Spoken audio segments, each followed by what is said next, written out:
Halo adik-adik, selamat pagi.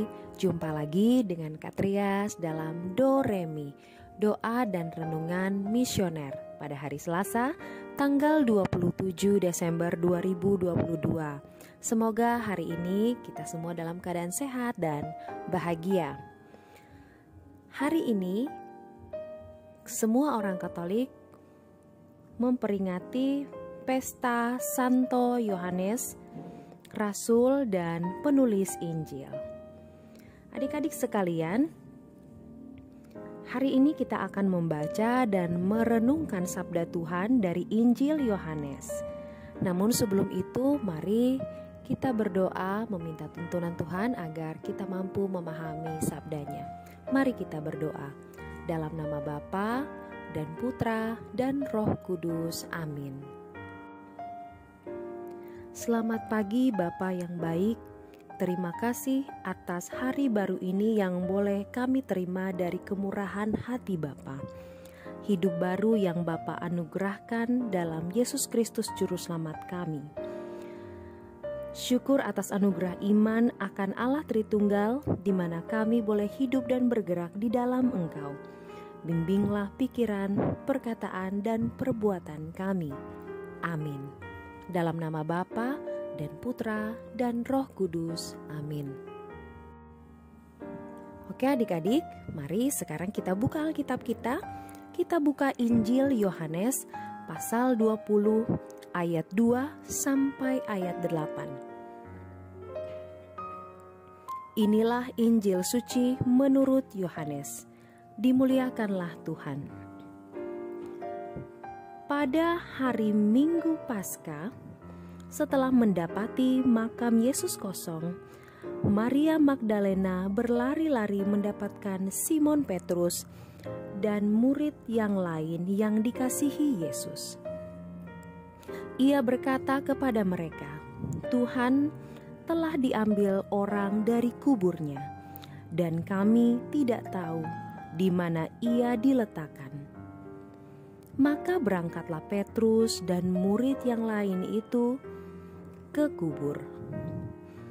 Keduanya berlari bersama-sama, tetapi murid yang lain itu berlari lebih cepat daripada Petrus, sehingga ia lebih dahulu sampai di kubur.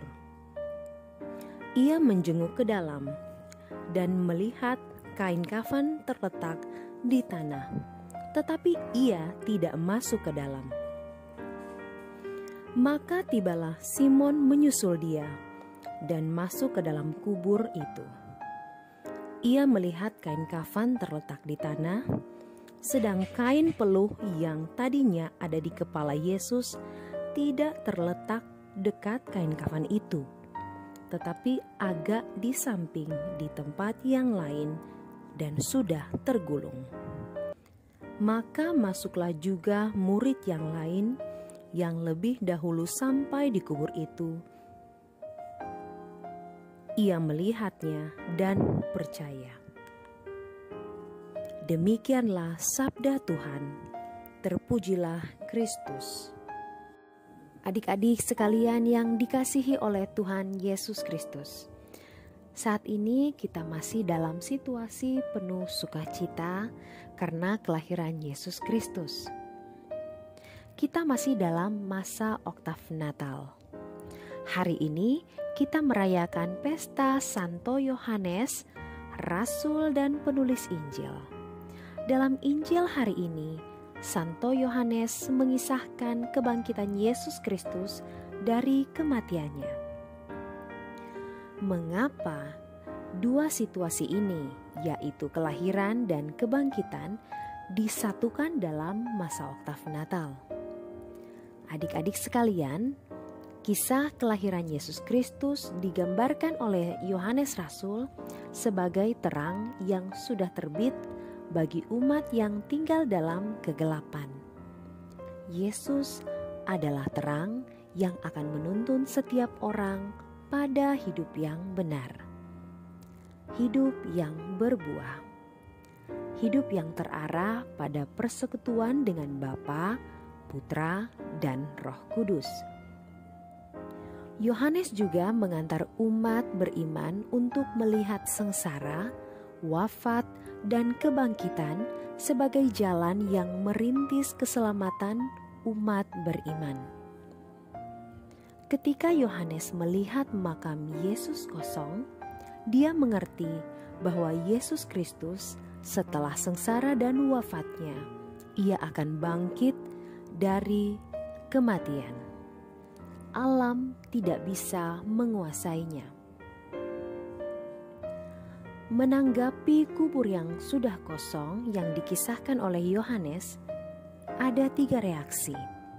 Yang pertama, dari Maria Magdalena sangat manusiawi.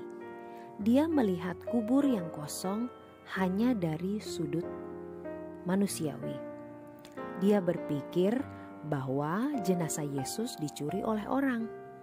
Dia sama sekali lupa bahwa sesudah hari ketiga Yesus Kristus akan bangkit. Reaksi yang kedua, dari kedua rasul yang lari ke kubur, yaitu Petrus dan Yohanes. Mereka lari mau mencari tahu.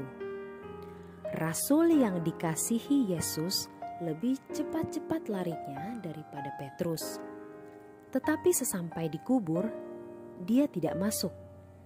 Dia menunggu Petrus. Yohanes sadar bahwa Petrus sudah diberi kunci kepemimpinan. Dia harus diberi kesempatan pertama untuk masuk ke dalam kubur yang kosong. Melihat kubur kosong, Petrus masih tetap berpikir, kemanakah tubuh Yesus dibawa lari? Reaksi yang ketiga, reaksi yang berbeda dari Yohanes. Dia melihat apa yang terjadi dan kemudian percaya. Ia ingat apa yang sudah dikatakan Yesus Kristus bahwa sesudah sengsara, disalibkan, dan wafat, ia akan bangkit sesudah hari ketiga. Iman Yohanes pada perkataan Yesus Kristus selalu segar dan kuat. Dalam kematian, Yesus sudah mengalahkan setan. Dengan kebangkitannya, ia membawa kabar gembira kepada manusia bahwa siapa saja yang mengimani dia akan memperoleh kehidupan abadi bersama Bapa dalam kerajaan surga. Kelahiran Kristus membawa terang di tengah manusia yang hidup dalam kegelapan di dunia ini. Sementara kebangkitannya membawa harapan baru bagi yang percaya kepadanya. Jadi, kelahiran dan kebangkitan Kristus adalah satu kesatuan yang mendatangkan keselamatan bagi orang yang percaya kepadanya. Mari adik-adik sekalian, kita menjaga keseimbangan antara hidup jasmani dan rohani. Kelahiran dan kebangkitan adalah satu kesatuan yang tidak bisa dipisahkan. Kita berdoa semoga Tuhan selalu menguatkan iman kita agar kita selalu menjaga keseimbangan kehidupan jasmani dan rohani. Kita juga memohon Santo Yohanes dan Bunda Maria untuk mendoakan kita. Semoga demikian. Amin. Baik adik-adik, untuk mengakhiri permenungan kita pada hari ini, kita akan berdoa dengan doa anak misioner Indonesia. Dalam nama Bapa dan Putra dan Roh Kudus. Amin. Tuhan Yesus, Engkau diutus Bapa menjadi berkat bagi dunia, menjadi selamat bagi manusia. Utuslah kami anak-anak-Mu di Indonesia untuk menjadi sahabat yang kuat bagi yang lemah, sahabat yang rela berkorban bagi yang menderita payah, sahabat penghibur bagi yang sakit dan gelisah. Tuhan Yesus, kami pun ingin menjadi utusan-utusan kecil-Mu, teman setia bagi yang tersingkir terlantarkan, teman bicara bagi yang kesepian terlupakan, sobat yang gembira bagi yang sedih dan susah, sobat penuh penghargaan bagi yang tak dicintai. Tuhan Yesus, utuslah kami kini dengan bantuan Roh Kudus-Mu menjadi garam dan ragi yang baik, menjadi terang dan obor yang cemerlang, membawa kegembiraan dan pengharapan. Tuhan Yesus, kuduskanlah badanku dan sucikanlah jiwaku. Kupersembahkan diriku padamu hari ini. Berkatilah semua anak dimanapun juga. Berkatilah semua orang yang kami jumpai, siapapun juga. Amin.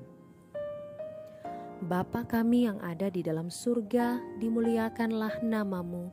Datanglah kerajaan-Mu, jadilah kehendak-Mu di atas bumi seperti di dalam surga. Berilah kami rezeki pada hari ini, dan ampunilah kesalahan kami, seperti kami pun mengampuni yang bersalah kepada kami, dan janganlah masukkan kami ke dalam pencobaan, tetapi bebaskanlah kami dari yang jahat. Amin. Salam Maria, penuh rahmat, Tuhan sertamu. Terpujilah engkau di antara wanita, dan terpujilah buah tubuhmu Yesus. Santa Maria, Bunda Allah, doakanlah kami yang berdosa ini, sekarang dan waktu kami mati. Amin. Kemuliaan kepada Bapa dan Putra dan Roh Kudus, seperti pada permulaan, sekarang, selalu, dan sepanjang segala abad. Amin. Dalam nama Bapa dan Putra dan Roh Kudus. Amin. Adik-adik sekalian yang dikasihi oleh Tuhan Yesus Kristus, demikian Doremi kita hari ini. Kita akan berjumpa pada Doremi yang berikutnya. Selamat beraktivitas, Tuhan Yesus memberkati.